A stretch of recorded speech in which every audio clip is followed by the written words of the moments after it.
Good morning. Akong full name is Owen Niko Baylan. Ang school head sa Maribojoc Integrated School. Yes, ma'am. Ayun. So, sir, gipahigayon karon ang gamutan no sa pantanan na gikan ni siya sa pagpaningkamot no sa MCT labi na gyud sa ICTSI Foundation. So, sir, unsa ni siya kadakong tabang para ni sa Maribojoc, sir? Dili lang kay para sa eskwelahan no, apan na para gyud sa mga katawhan dani sa Maribojoc. Dako gid nga tabang no sa ato ang mga parents sa ato mga estudyante. I was assigned here way back 2017 and I never even imagined that we could have this kind of activity here no in our sitio.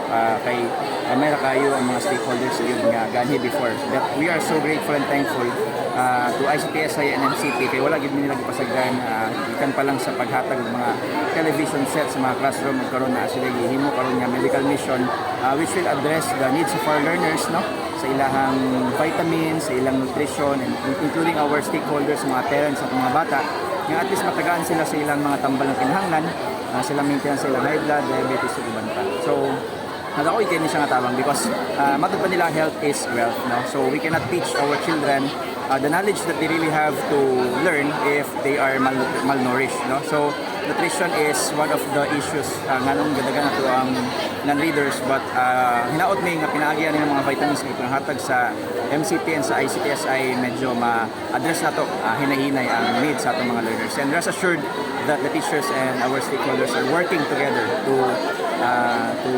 produce quality learners no sa not only in Maribojoc but in entire Taguluan district. So, ikapila na ba nga higayon, sir, nga nabuhatagan mo dani og medical mission? Sa ako ang pagka-assign diri, na-assign ko diri teacher sa 2017 and then I was assigned as a school head in 2021. Karon pa ko nakatampo o nakakuha na ning event from ay nga ni kadako nga medical mission na gipaligayon ani nga sitio Orga. So, sir, karon kay gipaningkamutan man gini siya sa MCT, sir, no, sa suporta pod ni ang Kapayng Bidal no, sa tuang lokal nga panggamhanan.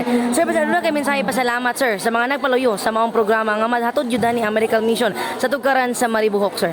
Maribojoc Integrated School extend its gratitude no to, of course, first and foremost to our municipal mayor Nadja Emano for allowing this activity na and supporting us by sending PNP personnel here and other support namong kinahanglan, and of course sa ato ang kapitan sa barangay Natumulan si Kap Vidal for coordinating no sa AMUA o sa ICTSI and sa MCT, providing the tables, the chairs na kinahanglan o sa ICTSI pod sa ilahang mga big personalities ila Atty. Gloria, ilang Sir Alan Balmoren, of course with our focal person si Sir J no sa pagpili o sa paningkamot gyud nga kanang diri himuon ang kaning medical mission. And of course pasalamat pud ko sa mga teachers no sa Maribojoc Integrated School sa pag-help nila despite sa atong busy na schedule o sa no disruption.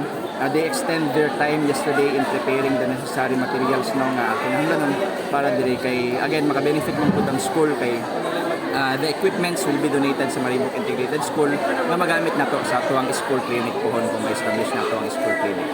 So, unsa ba ni nga mga equipments, sir, ang i-donate sa MCT, sir, ICTSI Foundation paingon sa iyong school?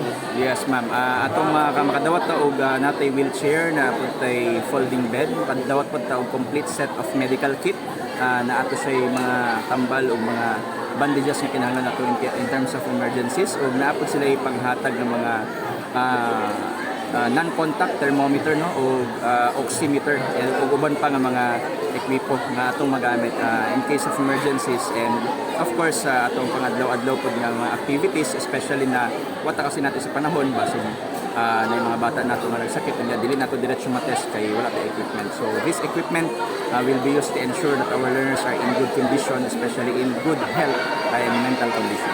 Ayun. So in return, sir, unsa ba imong ikapasalig, sir, sa ICTSI Foundation about ani nga mga equipment, sir?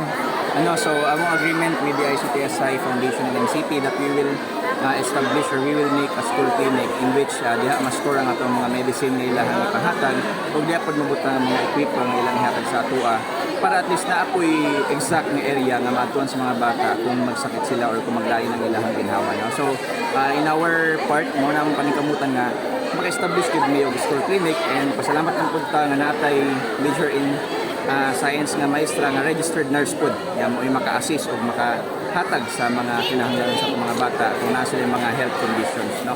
So ana ma'am, among himo na mong part nga matuman namo kung sa among isaad sa ilang. Salamat kay sir. Okay ma'am, thank you so much.